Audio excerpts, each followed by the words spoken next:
अस्सलाम वालेकुम दोस्तों, उम्मीद करता हूँ आप सब लोग ठीक होंगे। आज की इस वीडियो में हम बात करेंगे robots dot T X T की। Robot dot T X T क्या चीज़ है और इसको कैसे क्रिएट किया जाता है और ये वर्क कैसे करता है। तो दोस्तों स्क्रीन पे जाने से पहले मैं आपको थोड़ा सा इसके बारे में बता देता हूँ।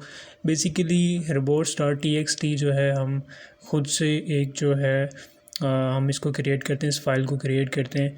क्योंकि अक्सर जब आप वेबसाइट बनाते हैं तो जो गूगल के जो क्रॉलर्स हैं वो आपकी वेबसाइट पे विज़िट करते हैं। वहाँ से जो है वो आपकी वेबसाइट पे विज़िट करके आपकी जितने भी आर्टिकल्स हैं, पोस्ट हैं, पेज हैं, जो भी है वो वहाँ से इंडेक्स करते हैं उसको, ठीक है। और इसमें ये है कि इसमें आपको फिर पता नहीं चलता कि आपके कौन कौन से पेज इंडेक्स हो गए हैं, कहाँ से क्या चीज़ें उसने उठा ली हैं। क्योंकि अक्सर ये होता है कि गूगल की क्रॉलर्स जो है वो आपकी वेबसाइट पे आके काफ़ी ज़्यादा कंटेंट जो है वो गूगल में जो है वो इंडेक्स कर देते हैं। तो उसके लिए जो है हम क्या करते हैं, हम एक फ़ाइल क्रिएट करते हैं जिसको कहते हैं robots dot T X T, ठीक है। तो इसका फ़ायदा हमें ये होता है कि robot dot T X T की जब फाइल हम क्रिएट कर देते हैं और इसको हम जो है ब्लॉगर में या वर्डप्रेस में ऐड कर देते हैं, तो उसके बाद जब गूगल के जो क्रॉलर्स हैं जब वो विज़िट करते हैं हमारी वेबसाइट पे, तो वो इसके थ्रू करते हैं। और ये जो है गूगल्स क्रॉलर जो है जस्ट वही आर्टिकल्स आपके उठाएगा जो robots dot T X T उसको कमांड करेगा। क्योंकि सम टाइम जो है हमारी वेबसाइट पे एक्स्ट्रा डाटा होता है, फॉर एग्ज़ाम्पल डिक्शनरी, कॉन्टैक्ट्स। तो हम सम टाइम ये चाहते हैं कि हमारी कुछ चीज़ें जो है वो गूगल में इंडेक्स ना हो, या कुछ पेज जो है जो गूगल में इंडेक्स हो भी जाएँ तो उसका हमें कोई फ़ायदा नहीं होगा। क्योंकि कल जब वो गूगल में इंडेक्स होगी तो सम टाइम जो है वो डुप्लिकेट कंटेंट का जो है वो एरर आ जाता है, या कुछ इस तरह की जो है आपकी वेबसाइट अप्रूव नहीं होती। तो ये जो है इसकी कुछ रीज़न जो है वो हमें पेश आ सकती है। तो उसके लिए हमें जो है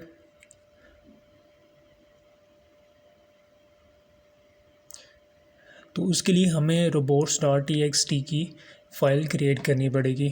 तो चलते हैं स्क्रीन की तरफ। आज मैं आपको जो है इस वीडियो में उसकी फ़ाइल क्रिएट कैसे की जाती है और उसके बाद उसको ऐड कैसे किया जाता है। तो ये मेरा एक ब्लॉग है और आपने क्या करना है, अगर ब्लॉगर की वेबसाइट है या आपकी जो है वर्डप्रेस की वेबसाइट है, दोनों का तरीका सेम होगा। तो आपने क्या क्या करना है, आपने जो है ब्लॉगर की वेबसाइट अगर आपकी है तो आपने सबसे पहले ब्लॉग में लॉगिन हो जाना है।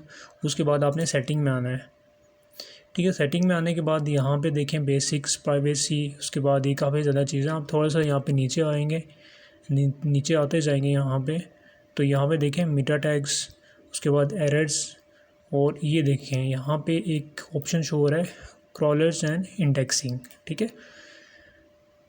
क्रॉलर एंड इंडेक्सिंग में यहाँ पे दूसरे नंबर पे अगर आपको नज़र आ रहा है तो यहाँ पे लिखा हुआ है custom robots T X T, ठीक है। ये मैंने ऑन कर दिया था, ये ऑफ़ होता है, ठीक है। इसको हम यहाँ से ऑन करते हैं, ठीक है। ये ऑन कर दिया, ठीक है। उसके बाद यहाँ पे हम जो है एक custom robots T X T की फ़ाइल जनरेट करेंगे। तो वो जनरेट करने के लिए आपको क्या करना पड़ेगा, आपको जाना पड़ेगा गूगल में।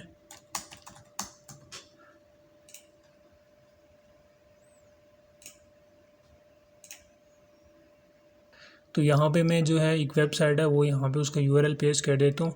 इस वेबसाइट पे जाके आप जो है वो ये जनरेट कर सकते हैं। तो ये वेबसाइट का नाम है, यहाँ से मैं इसको कॉपी कर लेता हूँ। कॉपी करने के बाद यहाँ पे आगे इसको पेस्ट कर देता हूँ।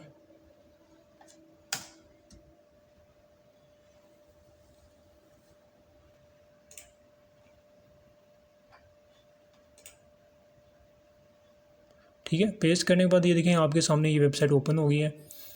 तो ये वेबसाइट का जो है लिंक मैं आपको अपने डिस्क्रिप्शन में दे दूँगा, वीडियो की डिस्क्रिप्शन में जाके आप यहाँ से इसको फॉलो कर सकते हैं।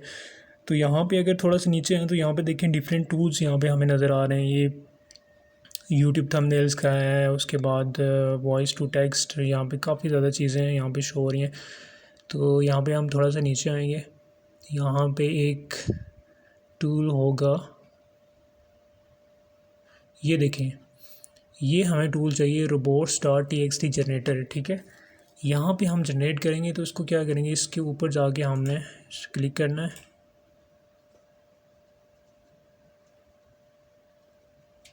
क्लिक करने के बाद यहाँ पे देखें ये नीचे यहाँ पे लिखा इंटर योर ब्लॉग और वेबसाइट यूआरएल हेयर, ठीक है। यहाँ पे अगर आपकी वर्डप्रेस की वेबसाइट है, यहाँ पे उसका यूआरएल डाल दें। अगर आपका ब्लॉग है, ब्लॉग का यूआरएल डाल दें।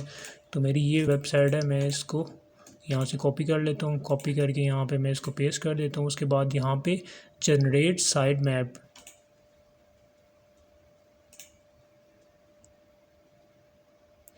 तो यहाँ पे एक ऊपर नोटिफिकेशन शो हो जाएगा, तो इसको हमने इसको ओके कर देना है।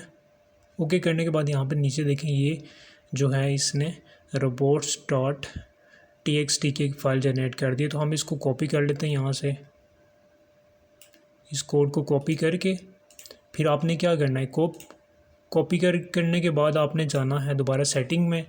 सेटिंग में जाने के बाद यहाँ पे ऑप्शन नज़र आएगा वो क्रॉलर्स एंड इंडेक्सिंग, यहाँ पे जाके आपने इसको ऑन करना है। ये ऑफ होगा, इसको ऑन करेंगे सबसे पहले। उसके बाद आपने यहाँ पे कस्टम robots.txt की ऑप्शन पे आपने क्लिक करना है। क्लिक करने के बाद यहाँ पे जो हम ये कोड जो है जो हमने कॉपी किया वो हम यहाँ पे पेस्ट कर देंगे, ठीक है। पेस्ट करने के बाद हम इसको कर देंगे सेव। तो ये देखें ये जो है हमारी कस्टम robots.txt की जो फ़ाइल है वो जनरेट हो गई है और हमने यहाँ पे इसको डाल दिया है। और अब उसके बाद ये है कि आप जब भी गूगल के क्रॉलर जब भी हमारी वेबसाइट को विजिट करेंगे तो वो वही पेज या वही आर्टिकल्स जो है वो इंडेक्स कर सकेंगे, उनको वहाँ से अपने सर्वर में ऐड कर सकेंगे जो robots.txt की फ़ाइल उनको कमांड करेगी।